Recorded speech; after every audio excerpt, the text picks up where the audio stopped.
Ajith, I've started recording. By the way, Ajith, it's wonderful to see your posts and connect with you. So this is awesome. You Thank brought, you. like I think, exuberance and like some character to Mysore. No, it's actually, it's basically endurance sport that brought me to Mysore. Otherwise, I was living in Bangalore.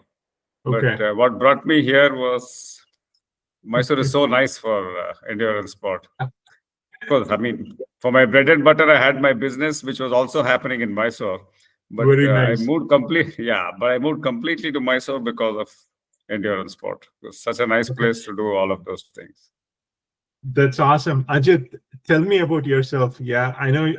I believe you have wonderful daughters living in Australia. Tell me about your business. Tell me about you. Tell me about Uma and your business and everything. And then we'll talk about all the amazing, crazy adventures that you are involved in. Well, you see,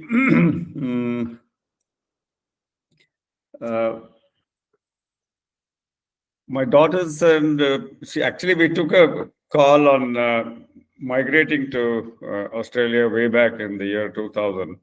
So that's when we moved with my three daughters and Uma. When we went there, they kind of, I settled them down there and then said, okay, I'll go back, wind up and come back and start living here.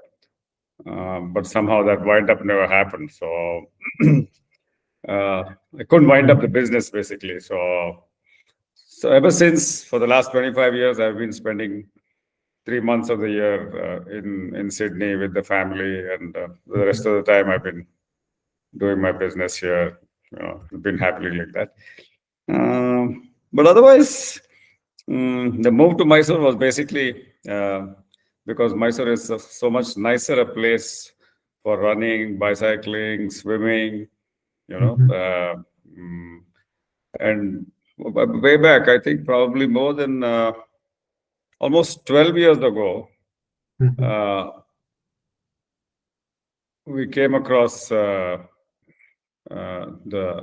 Thonnur Lake, which is near Melkote. Okay. So we all went there. We all, as in, about 12 years ago, I started the running group here in Mysore called Mysoorunners. So many of us had common interests, not only with running, but also with bicycling and swimming and things. So we went to Thonnur Lake to swim. So that's how, that's Mysoorunners, by the way. And what business are you involved in? Yeah, I see that. I love the logo. Yeah. Mahishasura. Yeah. Yes. Yeah. When I come to Mysore, I'm going to buy one of those T-shirts. Yeah. Oh, absolutely, yes. Yeah, and also my sister-in-law is an avid illustrator. Yeah, this is something that she designed, but she contributes all her work to wildlife. Yeah, she donates all her work. Yeah, I'm going to introduce her to you guys as well. But what business are you involved in, Ajith? Yeah, like what do you do? Yeah. Yeah, basically have been subdividing land into residential plots in Mysore. So I've been doing it for good many years, actually. So now I'm not developing anymore. I'm just kind of relaxed, traveling. Yeah. You're enjoying your adventures. Yeah. Yeah. And how long have you always been an athlete, or was there a transformation that led you to be a full-time, more deeply involved in athletics? Yeah. See, essentially, in my school days and college days, the only sport I was active in was swimming. Okay. And then after that, it kind of, after I got into college and after finishing college, got into business and all that. So lost a lot of touch with let's say, in college, I did represent National College Baswangudi in a couple of nice. intercollegiate swimming competitions and stuff. But I never really went beyond that. And after that, I've essentially been into fitness. I mean, I was either swimming or going to the gym or whatever. So this whole endurance sport, it caught on like, one day, this was way back in 2008. I was in the gym running on the treadmill. And I usually used to do about 5 kilometers on either on the treadmill or on the road, nothing more than that. So, and there was this guy who was also my good friend and gym mate. So he was on the treadmill next to mine. And he said, "Hey, Ajith, there's this midnight marathon happening in Bangalore. They say it's in Whitefield. Shall we go?" Frankly, I didn't know what a full marathon distance is too. So I said, "So what's the distance?" So I know apparently it's a half marathon. I said, "Okay, I don't know the distance of full marathons. About how would I know half? What's the distance?" He said 21 kilometers. So I said, "Are you crazy? We are running 5 kilometers here on the treadmill, having our fun. We're happy this way. I'm not going to run 21 kilometers." He said, "No, let's just go for fun." I said, "Okay, so if that's the attitude, let's go." So at that point in time, see, we had already migrated to Sydney, but the whole family, my girls, Uma, they were all visiting Bangalore. They were on a holiday. So the whole gang, all cousins, friends, everybody came to Whitefield. Midnight starts at 12 o'clock and all that. So the route was interesting. It was 5.5 kilometers out and back. So that makes it 10 point, and then you go again and come. So it makes it a half marathon. So, so the run started, and in those days, I mean, 2008, Bangalore was still not so much of a concrete jungle as it is now. So it was in December. It was quite hot. I mean, very cold. I mean, by Bangalore standards. So we started the run. It took me almost 3 to 4 kilometers for the body to kind of heat up. And we took the 5K U-turn, and we're coming back. And mind and body is saying, "Listen, you never ran more than 5K. So at the next U-turn point, it's going to be 10. So stop there and be happy," kind of thing, So kept coming closer and closer and closer to the 10K U-turn point. Whole lot of people, everybody cheering, shouting, laughing and stuff. Suddenly one voice kind of becomes loud and clear. The voice is saying, "Go, daddy, go. That's my daddy." Oh my God. See, I have 3 daughters. The younger 2, I don't even know where they were. My eldest, Aditi, she was, on the other side. There was a road divider. She was on the other side and running along and saying, "Go, daddy, go." Now, what do I do? Mind and body and heart is saying, "Listen, this is enough. You stop." And this girl is screaming her head off. So I, with a big smile, I waved out to her and then took a U-turn and went back. So that's how I ended up doing my half marathon. So even today, I keep crediting her whenever I run and say, "But for you, I would not have been an endurance runner or endurance sports person at all." And that mind you, that was when I was 48 years old. 48 years old, yeah. Okay. Yeah. How old are you, Ajith? Yeah. I'm now 65. 65, yeah. You don't look 65. And some of the things that you do, like you don't seem like you are a 65-year-old person. Yeah, that's amazing. Yeah. In fact, one of the reasons that I want to touch is, I know this is amazing. You got involved in running. It's just the power of mind over body, and those powerful, positive, defining moments that that actually triggered everything. Um, Something that I want to focus is, okay, my parents are getting old. I'm also getting older. But what's your, like, how do you retain this motivation to be in every day? Uh, I kind of see a discipline in some of your posts, but sometimes discipline can also put in a lot of rigor in your life, but you seem to be having fun. Can you explain that to Yes. people who are aging? And Yeah. let's focus on people in Mysore, because I want to target. I want people in Mysore to see this and at least get out of their couch and go for a walk. That's the goal of this this podcast. Yes. You see, uh, what I'd like to say is it's not just the physical activity or the, my workouts or whatever. It's not that alone. It's a combination of various things. Now, let me see, exercise is very important. While exercise is very important, it is also very important not to overdo anything. You have to listen to your body.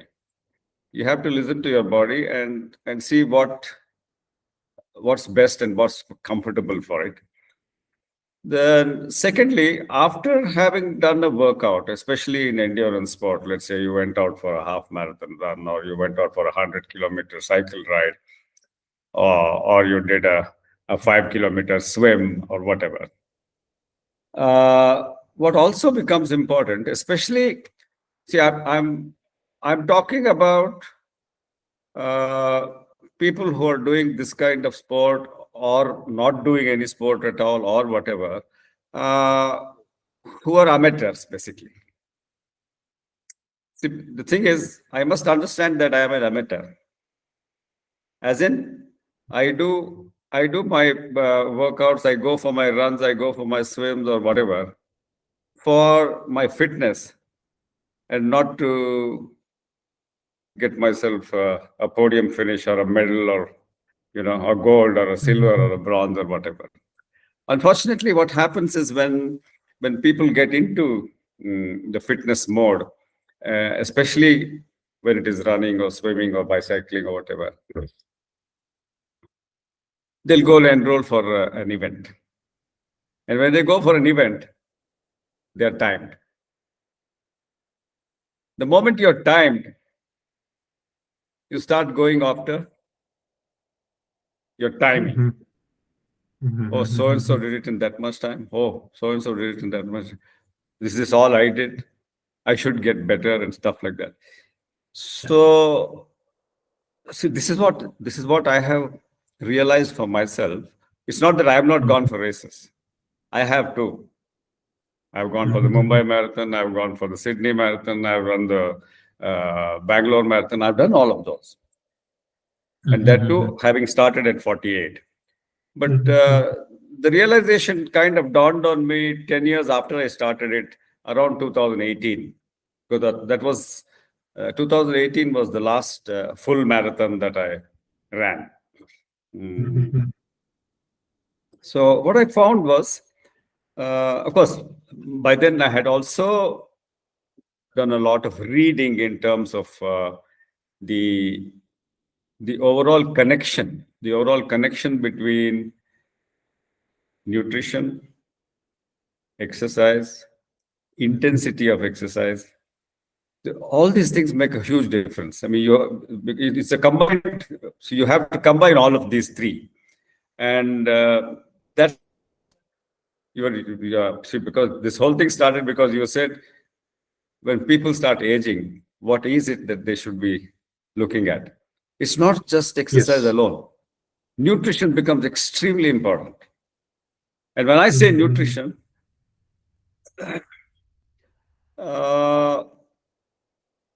it's unfortunate that the world over,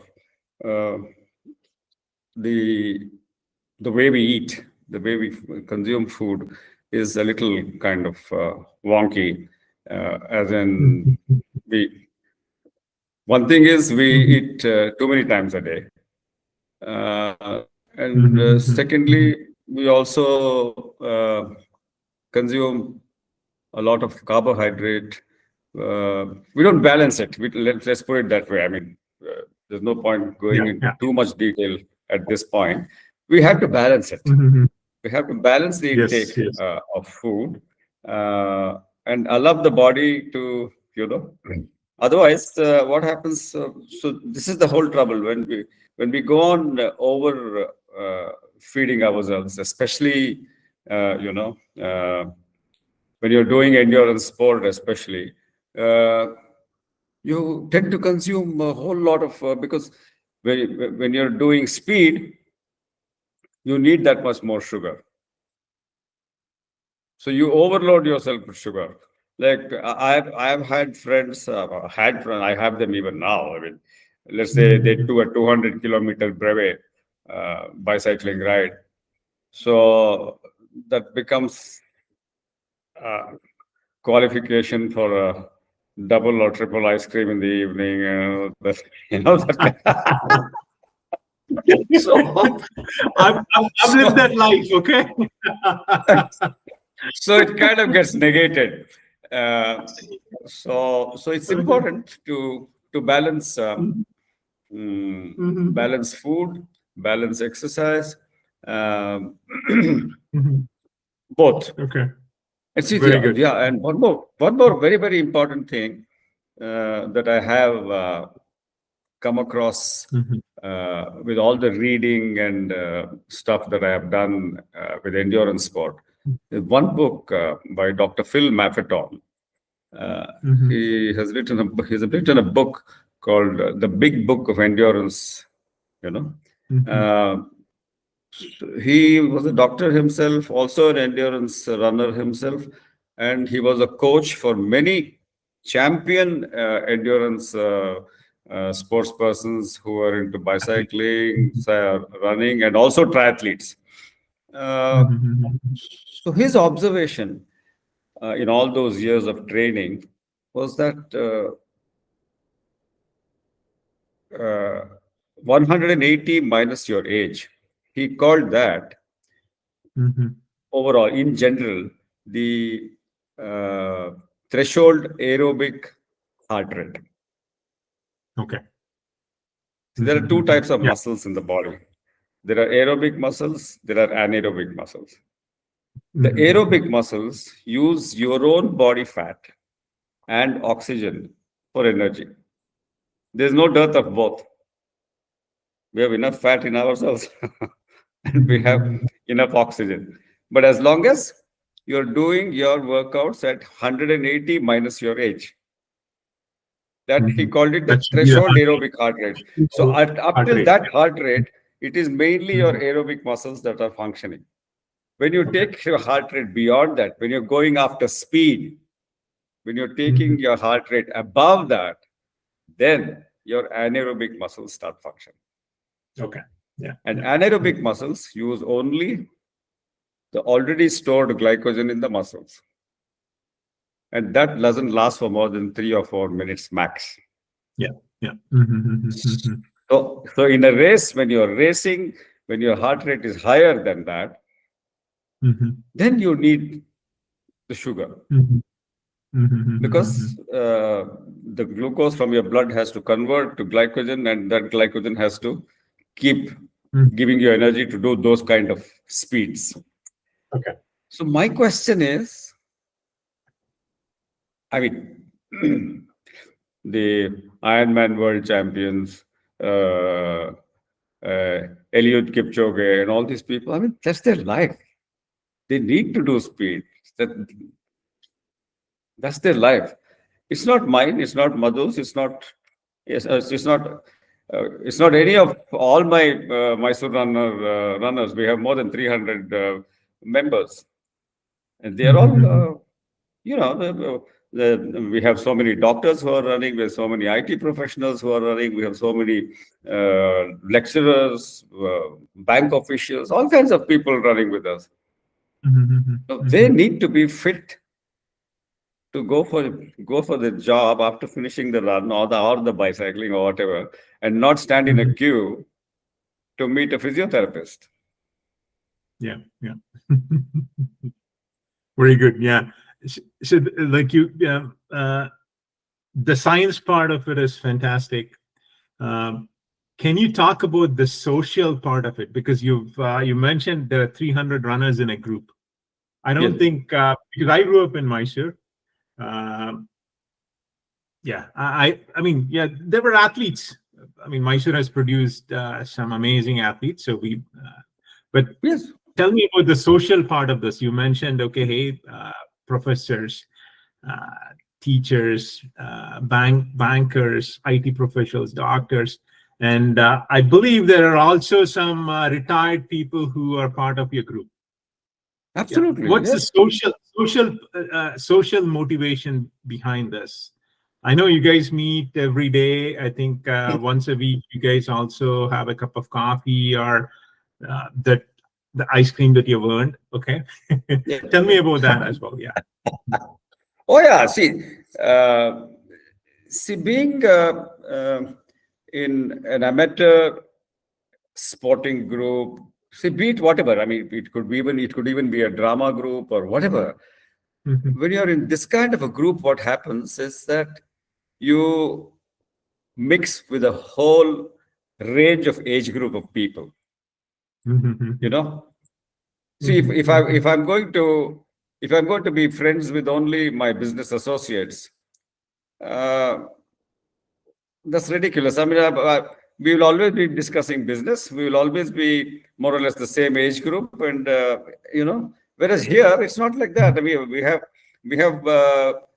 members who are like 17 years old, who's still doing his pre-university, and we have Mr. Vaidyanathan, who is 18 years old, and he's still running. He still runs the full marathon.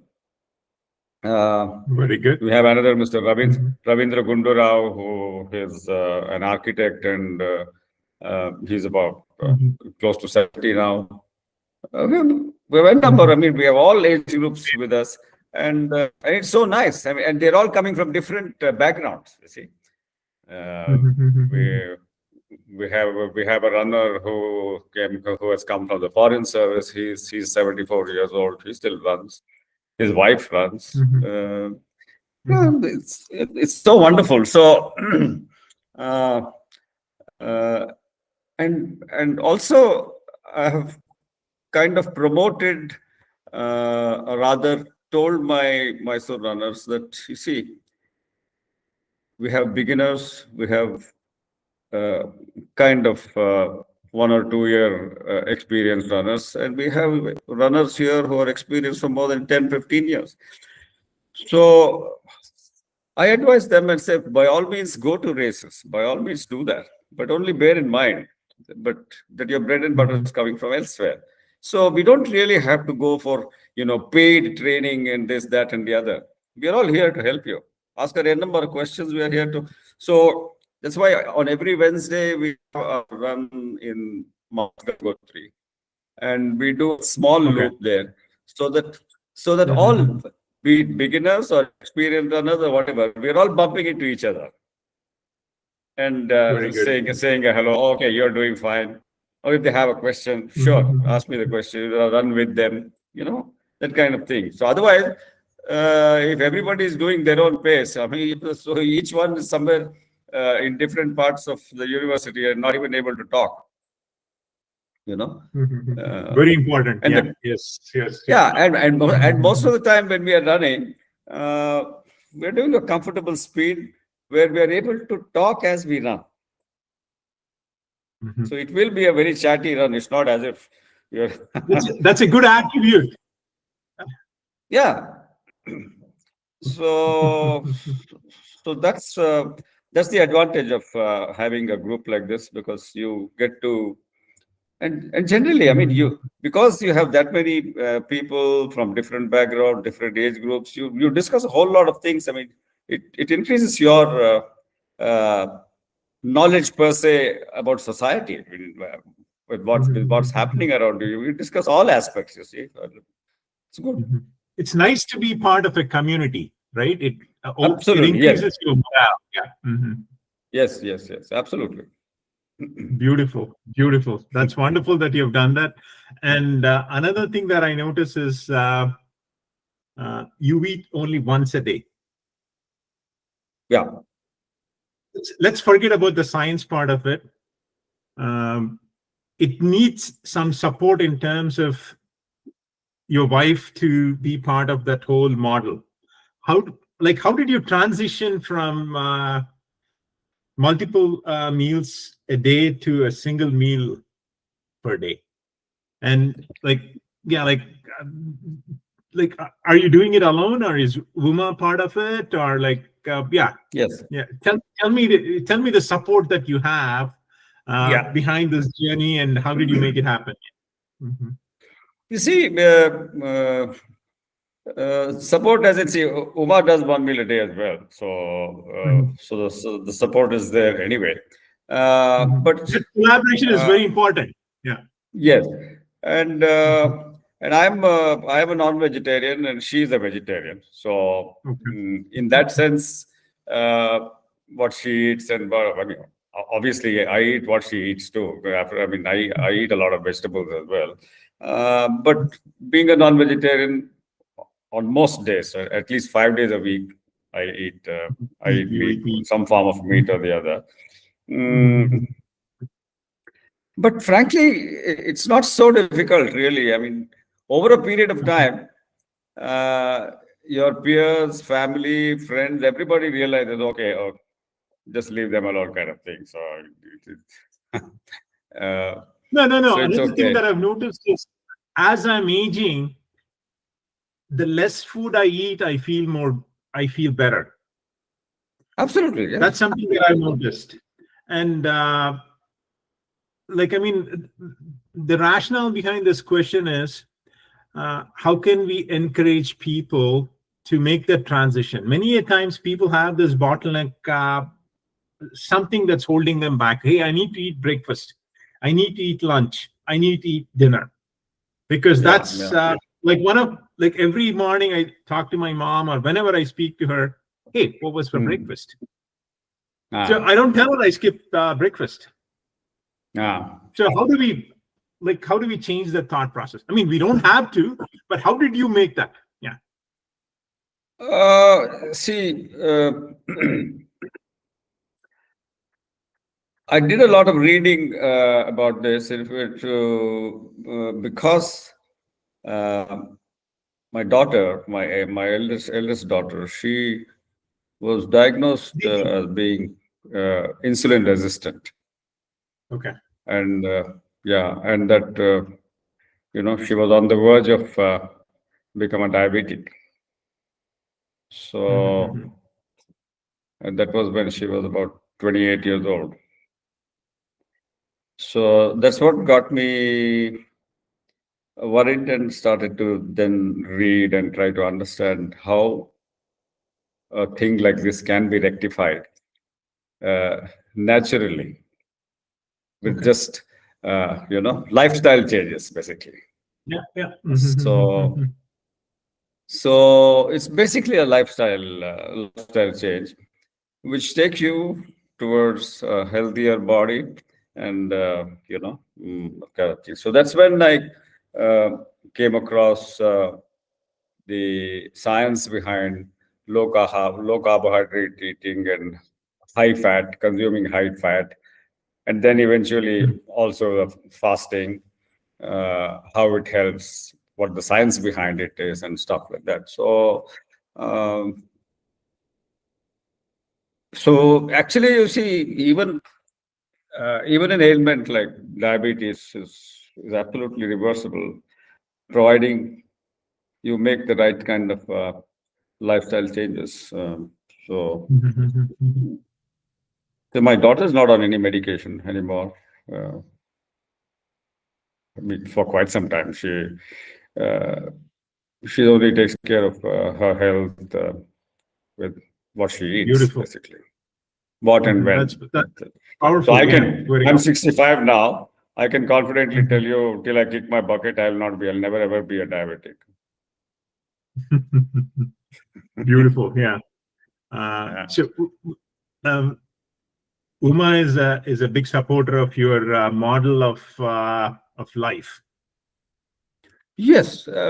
See, fortunately, like you said, we do gel, as in, see, You need to collaborate. You need to, So see, I used to be a triathlete, but since I don't bicycle anymore, so no triathlons for me. And in any case, like I told you, after 2018, I've stopped going to races, so I don't go. So I still do run, I swim, I do all of that, but no races because no races. Very good.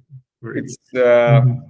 no, I can't help myself. If I go there, I'll unnecessarily do speed, and I don't want to unnecessarily strain myself. Not required. Very good. And Uma swims every day. I mean, she doesn't do any other form of exercise. So, if Uma is there, let's say hi to her. Yeah. Would Uma like to say hi to us? Sure, I'll just let her know. Just give me a minute. Okay. Yeah.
Hello. Hi, how are you? Thank you so much well. for those lovely swimming caps. Appreciate it. Thank you. I'm glad you're enjoying that. Uma, apologies. The reason I'm putting you on spot is because there is a positive message behind what I've noticed between you and Ajith. So the goal of this particular podcast is I want people in Mysore, both young and old, to learn something from you and make one positive change so that they can get out and walk a mile or swim a mile or ride a mile. That's it. So, and Ajith actually, very in simple words, he mentioned all the changes that has happened to his life, from 3 meals a day to 1 meal a day, and also being fit. So I know you played a critical role in that. Tell me about your experience as a couple. Yeah. As a couple, see, we always enjoy doing everything together. Even when I was not a swimmer, I used to still go to the pool, hold the bags for the kids.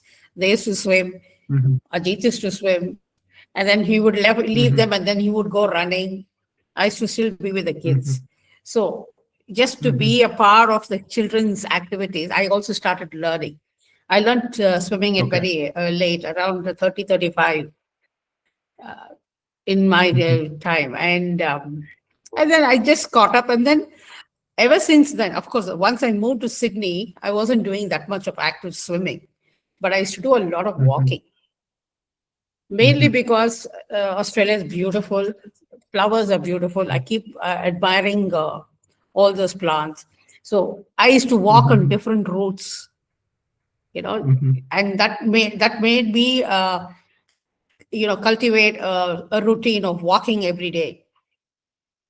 So even if it is a liter of milk, just walk down and buy it.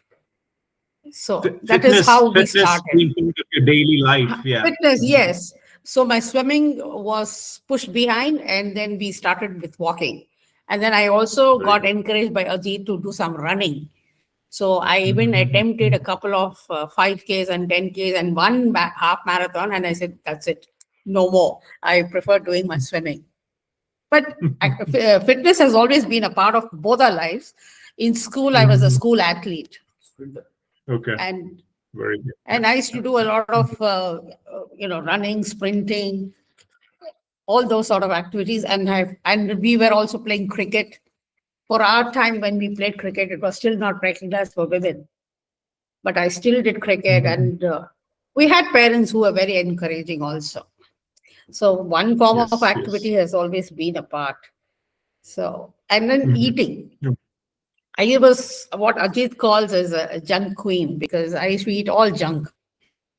Everything possible, I used to eat. I'm with you. I used to have this.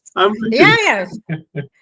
4 o'clock, one masala dosa, pani puri, samosa, something or the other would start tempting me to eat something. But after I started changing my food habits, I'm a vegetarian, but I can manage some eggs. But I started increasing my intake in vegetables, fruits. And where I stay, it's all easily available. So the eating pattern has changed. We grow our own red rice. Okay. So we eat our own red rice. So that is all. The processed food has taken a backseat. In fact, there's no processed food at all at home. And it's not child-friendly home because there's no sweets in the house, no biscuits, nothing. So it's not child-friendly at all. If the child comes home, I can only offer some fruits, the worst. Even sugarcane, we grow sugarcane, so we make our own sugarcane juice. Everything is homemade and enjoy it. So we do a lot of, my very special time of my day is in the morning. Irrespective of what time I sleep in the night, I try to make it a point to get up for swim. It's beautiful in Mysore, especially. So many peacocks and all the other things come towards the pool. So Ajith very religiously either drops me at the pool and goes out for running, and then he'll come and pick me up. Or he will do his workout there itself and thing. So this is thing. And as far as eating is concerned, I drastically cut. I mean, when I was young, I never knew something called breakfast. We used to have proper meal in the morning. Before going to college or school, we used to have proper, wholesome meal. It's only in the evening we used to have something called as tiffin. That was anyway a 2 meal a day. So moving it, prolonging it, pushing back our eating time has ended up in 1 meal a day. So for me, between 12 and 2, I have my lunch. Whatever I want to eat for the day is fit into that. Because after that, I can't eat. It becomes difficult to digest. Yeah, very good. Another amazing thing that I've noticed is, as an aging couple, you both do things together. Yeah. Because, I'm going to be upfront here. My parents, they've done things together. They've taken care of us. But they have their different activities. But even when they go for a walk, my dad is ahead and my mom is behind, or my mom is somewhere else. But something that I've noticed on Ajith's profile is, every morning, Uma did this and Ajith did this, which is amazing. Yeah. So that's that's another element of the message that I want to portray Mysoreans. Yeah. Yeah, because see, we always want to. We have been away from each other for 20 years because I was in Australia taking care of the kids. They didn't want to come back. And Ajith was all alone. So we said we should make the best use of the time that we lost. So we try and do everything together.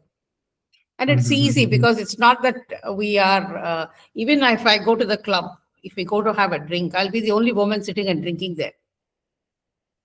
So we do that also together. In fact, everybody in the club knows. They'll ask her, where's your wife today?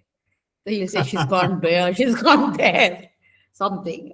Yeah. Wonderful. Wonderful. Yeah. So, yeah. Thanks for your time. Thanks. I'm sorry to put you on the spot. Yeah. Okay. And very nice talking to you. And I look forward to meeting you both. Yeah. Sure. Definitely. Definitely. Yeah. I'll give it to Ajith. 1 minute. Awesome. Thanks, Suma. Nice meeting you. Cheers.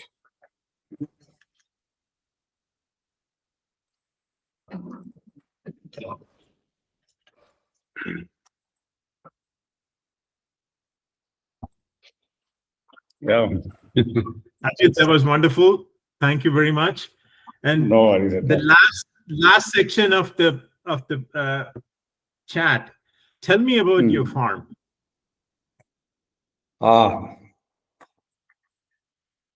Simply putting it, I am living my dream. Beautiful. Somehow, yeah, absolutely. See, the thing is, I don't come from a farming background.